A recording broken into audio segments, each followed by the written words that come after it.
Em nome do Pai, do Filho e do Espírito Santo. Amém. Caríssimas irmãs, caríssimos irmãos, caros fiéis, nós estamos próximos das eleições. É uma ocasião de falarmos um pouquinho do que é a política cristã. A política cristã se exerce sobre homens, e esses homens estão figurados nesse homem que descia de Jerusalém a Jericó.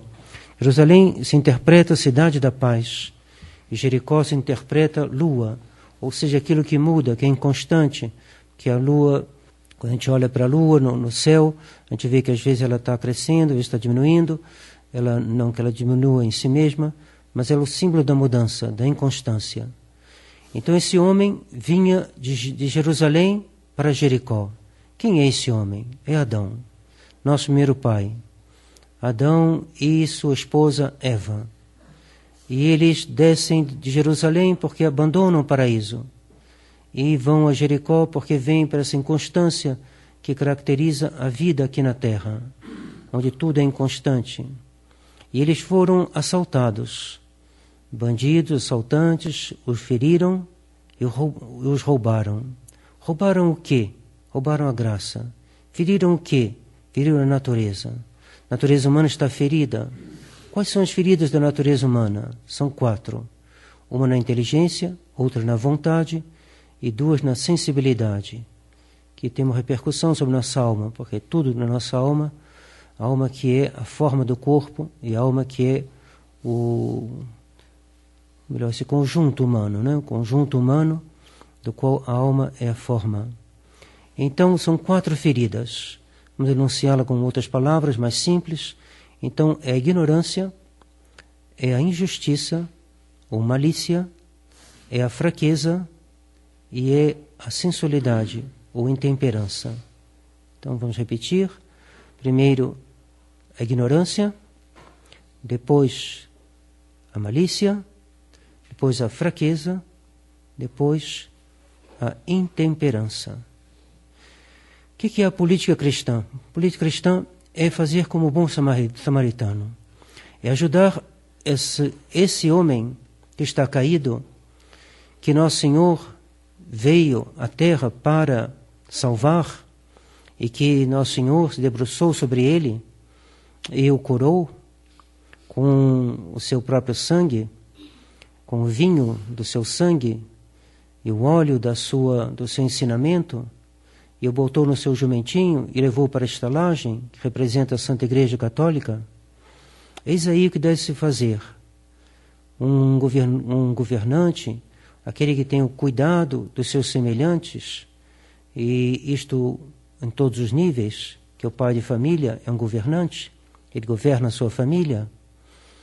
O prefeito é um governante, um deputado tem parte no governo, e assim por diante. Todos esses devem imitar o bom samaritano, devem se inclinar para essas chagas. Já houve tempo em que uma política cristã regia o mundo. Foi o tempo em que o Evangelho era a constituição das nações. Nesse tempo, o Papa regia a cristandade. Não que o Papa se ocupasse das coisas temporais, não. Mas ele dava a orientação espiritual de toda a cristandade. E a cristandade já existiu. São Pio X, quando falando, alguns homens que queriam fazer uma nova cristandade, ele dizia: a nova cristandade não está para ser inventada. Ela existe. Ela será o que ela já foi. Ela já existe. Durante 1000 anos, a Europa católica viveu sob o regime de cristandade. Regime em que os reis tinham acima deles o Papa. A Igreja formava as instituições da vida social. Então vejamos um por um dessas chagas e do que é necessário para que elas sejam sanadas. Primeiro, a ignorância. Não é a ignorância do qual se fala tanto hoje, né? Escolas para tudo quanto é lugar. Não, a ignorância ela é tanto maior quanto aquilo que a gente ignora é mais importante. Então, se eu sei muita matemática, mas eu ignoro que Nosso Senhor é o Redentor do mundo, se eu ignoro que os sacramentos são os meios pelo qual a graça chega à minha alma, se eu ignoro os 10 mandamentos, que aliás nós temos todos um conhecimento, ao menos elementar, desses 10 mandamentos, mas se eu tenho uma visão deformada deles, a ponto de aprovar o aborto, por exemplo, que vai contra o 5º mandamento, não matar, então nesse momento eu sou um grande ignorante. Um grande ignorante. Posso ser professor de universidade, eu sou um grande ignorante. Sou um ignorante de marca maior. E, no entanto, uma pessoa que não sabe nem ler nem escrever, mas que sabe que Nosso Senhor é Deus, que sabe que a Igreja Católica é a arca da salvação e que fora dela não há salvação para as almas. Uma alma que sabe que os sacramentos são os canais da graça. Esse homem é um sábio. Esse homem é um sábio. E o que a gente precisa de sábios, essa que é o verdadeiro conhecimento. Se ele sabe além disso a matemática, se ele sabe além disso a física, se ele sabe além disso muitas línguas, tanto melhor. Ninguém é contra a cultura, muito pelo contrário. Mas não é isso o principal. O principal é essa ignorância de Deus. Não se conhece a Deus, não se conhece a Nosso Senhor. Então, um bom governante deve procurar remediar essa ignorância. Se houver algum candidato que diga que é necessário que haja um ensino do catecismo verdadeiro nas escolas, pois bem, é nele que se deve votar. Parece que tem um candidato chamado Carlos Dias, que defendeu alguns pontos com uma certa coragem. Digo isso, não conheço pessoalmente, mas falaram bem dele, cito o nome dele aqui, pelo que eu ouvi falar. Teve a coragem de dizer verdades católicas e mesmo de lei natural, que o que é o catolicismo? O catolicismo é a possibilidade, é o meio sem o qual é impossível guardar a lei natural. A lei natural são os 10 mandamentos. Não disse nada de novo. Por que o aborto está proibido pela Igreja? Porque ele está proibido por Deus. Está inscrito nos 10 mandamentos. O aborto vai contra os mandamentos que Deus escreveu no nosso coração e na lei, que não é necessário ser católico para saber que o aborto está errado. Mas a graça vem restaurar a nossa natureza ferida. Nossa natureza ferida é capaz de aberrações sem número. E é o que a gente vê. Esse homem caído por terra, diz o Evangelho, estava semi-vivo. Por que semi-vivo? Porque metade já tinha ido embora. Ele está semi-vivo, ele não tem uma vida normal. Ele é um homem que foi atropelado, que foi assaltado, que foi ferido, foi quase morto. E ele perdeu a graça e ficou ferido da natureza. Então você encontra pessoas que diante do aborto ficam indiferentes. Por quê? Porque estão profundamente feridos na inteligência. Não têm compreensão das coisas de Deus. Não têm compreensão das coisas naturais. Porque estão semi-vivos, são semi-homens no seu comportamento. Então, um bom governante é aquele que vela pela educação do seu povo. A gente pode pensar, mas qual é o governante que vai pensar nisso? Pois bem, já houve muitos governantes que pensaram nisso. Não é só São Luís, tem vários outros. Santo Henrique, imperador. São Fernando, na Espanha. São Osvaldo e São Canuto, na Inglaterra, e vários outros, vários reis santos na Inglaterra. E Santo Estevão, na Hungria. Quantos santos que foram reis. Então, esses homens, o que é o rei? O rei é um homem político. O rei se ocupa da política. Então, a política é o que tem de mais alto na vida humana depois do sacerdócio. Porque ele vai ter uma influência decisiva na salvação do seu povo. Se ele for ruim, ele vai levar as almas para o pecado. E é o que acontece hoje. O governo não reprime a difusão dos erros. O governo não reprime a difusão desses erros que a maçonaria espalha por toda parte, que os comunistas espalham por toda parte, que os espíritas espalham por toda parte. E, às vezes, o governo não pode fazer tudo, mesmo sendo um bom governo. Tem coisas que tem que... A política é a arte do possível. Mas às vezes o governo é o promotor dos erros. E então nós vivemos um tempo onde a cristandade já passou. Mas ela, se tiver que voltar, ela é a forma de governo que convém às almas, porque é a forma de governo que leva esse homem que foi despojado, que foi ferido, que está semivivo, a essa estalagem que é a Santa Igreja, na qual ele pode se refazer o seu esforço e curar as suas feridas. Então, a primeira ferida, a da inteligência, a ignorância. E a segunda é a da vontade, que é a malícia, que é a injustiça. Por exemplo, no tempo de São Luís, na Idade Média, era proibido a usura, emprestar e ganhar dinheiro com esses empréstimos que vão crescendo. Isso é contrário à moral, isso é injusto e era proibido. São Tomás, na Suma Teológica, ensina que está proibido. Que a gente ganha uma pequena garantia porque tem os trabalhos do banco, tudo bem, até um certo, tem um trabalho, tem que pagar as pessoas, tudo bem, aí é justo. Mas o dinheiro que eu empresto, eu não tenho direito de receber o dobro do que eu emprestei. Eu posso não emprestar, mas eu não tenho direito de ficar ganhando em cima de um dinheiro do qual não estou fazendo nada. Se a pessoa me devolver o que eu emprestei, eu não devo reclamar. Nossa, eu emprestei 1.000, ele devolveu 1.000. Mas normal? Ele tem que devolver quanto? Não, precisa devolver 10.000. Mas por quê? Porque é assim, né? Não, não é assim. É injusto. Se eu emprestar 1.000 e pedir 10.000, eu sou injusto. E se eu forçar a pessoa a fazer isso, através das leis, de todo o mecanismo, eu sou injusto. Isso não existia no tempo em que a sociedade era católica. E hoje em dia a sociedade está em bases que são injustas. Então a injustiça, né? Tirar a vida de um inocente. E o aborto, o que é o aborto se não tirar a vida dos inocentes?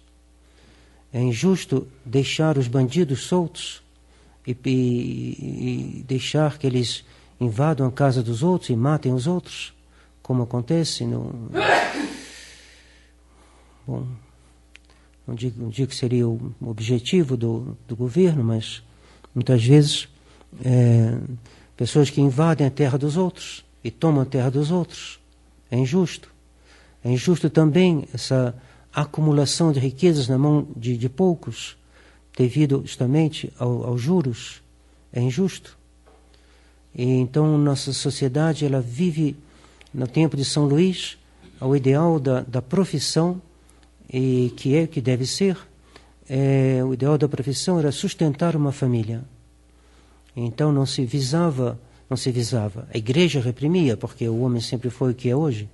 O homem é um ser ferido. E essa cobiça que faz com que o homem quer ter mais, essa era contida. Em Paris, cada produtor, cada artesão, não podia ter mais do que 2 lojas. A loja onde ele fazia o produto dele e uma filial. E acabou. Se ele tivesse acesso a uma grande parte, uma grande quantidade de matéria-prima da sua profissão, ele não podia comprar tudo.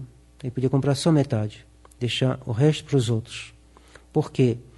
Porque a profissão é para sustentar a sua família e não para dominar sobre as outras famílias. Aí veio o liberalismo e criou uma situação incrível. Esse é o escritor Charles Dickens, que é inglês, tem romance e de outros também, que descreve a situação da Inglaterra protestante, anglicana, quando houve a explosão industrial, uma dominação sobre os outros, que não é normal, que é injusta. Crianças de 8 anos, 12 anos, que ficavam tempo grande trabalhando nas minas, isso é injusto. No tempo da Idade Média, no tempo de São Luís, era proibido. Era proibido trabalhar depois de uma certa hora. Passava um homem nas ruas e era hora de parar o trabalho. Parece até um mosteiro. Paris era não vou dizer que Paris era um mosteiro, mas digamos, havia uma outra concepção do trabalho, uma concepção mais justa. E assim, para a justiça. Depois para a ferida, que é a fraqueza. A fraqueza que o homem tem para cumprir o seu dever. Hoje o mundo moderno facilita essa fraqueza, botando à disposição todo mundo a droga. Quem é drogado não consegue manter um trabalho, ele se entrega, né? Que é o drogado? É uma pessoa que se entregou e, portanto, não manterá o esforço da constância. Ele não é como Jerusalém, ele é como Jericó. Jericó é a lua que está sempre mudando. O drogado nunca fica em lugar nenhum, porque ele destruiu nele, vai destruindo aos poucos a capacidade de ser forte no bem. E enquanto isso, a gente vê pessoas que são fortes no mal. Justamente, o traficante de droga faz coisas, às vezes, bem impressionantes. Os comunistas fazem coisas impressionantes. Uma grande força no mal, uma grande tenacidade no mal. Lenin foi um homem, sob o ponto de vista do mal, impressionante. Hitler foi um homem no mal impressionante. Mas essa força no mal, isso não é virtude da força. Isso é a caricatura da força. Então, um bom governante deve fazer com que ajudar a sua população, o seu povo, a ser forte no bem. E para isso, cortar aquilo que pode corromper a força. A televisão, o excesso de conforto, tudo que vai corromper a força de um povo. A moleza, né? Tudo que vai, o excesso de luxo, o excesso de conforto. E os romanos, quando trouxeram pela primeira vez uma cadeira para Roma, houve alguns romanos que falaram, não, isso aí vai ser ruim para nós, porque é melhor ficar em pé do que ficar sentado. Sentado a gente vai se acostumar a ficar sentado, e o homem sentado prefere ficar sentado. E diziam, não, somos um povo de guerreiros, a cadeira não é para nós. Bom, não estou dizendo para tirar a cadeira dentro de casa, mas é só para ver assim como é que a tendência, né? Se as coisas são cada vez mais luxuosas, cada vez mais é fácil não trabalhar, não se esforçar. Nossa Senhora em Lourdes disse a Bernadette, oração e penitência. Justamente um bom governante, ele sabe que o povo deve fazer penitência. Ele faria tudo para que tivesse nos mercados bastante peixe na sexta-feira, para que o povo pudesse comer peixe. Faria com que os restaurantes servissem peixe nas sextas-feiras. Isso é um governante católico. Isso é a política cristã. A política cristã é aquela que facilita a salvação das almas. É um pobre coitado, ele quer fazer abstinência sexta-feira, mas não tem peixe, não tem nada, só tem um pedaço de carne, então ele faz um jejum que a igreja não pediu, e ele fica todo embaraçado, fica uma situação difícil. Então, um governante católico, ele ajuda o povo a praticar a abstinência e a praticar também o jejum. Se na sexta-feira santa, que é dia de jejum, é obrigado a ir trabalhar, ele complica a vida dos católicos. Então, um bom governante, sexta-feira santa, não se trabalha. Quarta-feira de cinzas, não se trabalha, porque é um dia de jejum. Você não vai botar uma pessoa para fazer um trabalho pesado num dia de jejum. Isso é uma política que não é cristã. Então, assim por diante. E a quarta ferida da natureza humana, devido ao pecado de Adão e Eva, tudo isso são consequências do pecado original. Mas como o mundo de hoje, o mundo moderno não crê no pecado original, o mundo moderno se põe em oposição terrível contra a Igreja e contra a ordem social católica. Quando a gente falava no sermão passado, o Senhor de Segur dizia a revolução quer destruir completamente a ordem divina da sociedade e instaurar o perfeito reino de Satanás, de Lúcifer, na sociedade. Então, há um confronto, e a gente deve procurar ver se a gente encontra, se tem algum político que tenha as noções católicas, e se não tiver, nós devemos adquirir, porque Nossa Senhora disse, por fim o Imaculado Coração triunfará, e triunfará através de quê? Deus quer agir com seus soldados, que somos nós. Então devemos estudar a doutrina social da Igreja, estudar o que é uma sociedade católica, qual é o papel do governante em relação ao Papa, em relação à Igreja. Claro, se nós só temos um Papa liberal, as coisas se complicam, mas é bom saber que é o Papa, que deve ser o chefe da cristandade, o chefe espiritual. A sociedade civil deve estar submetida ao Cristo Rei, e o Cristo Rei na terra se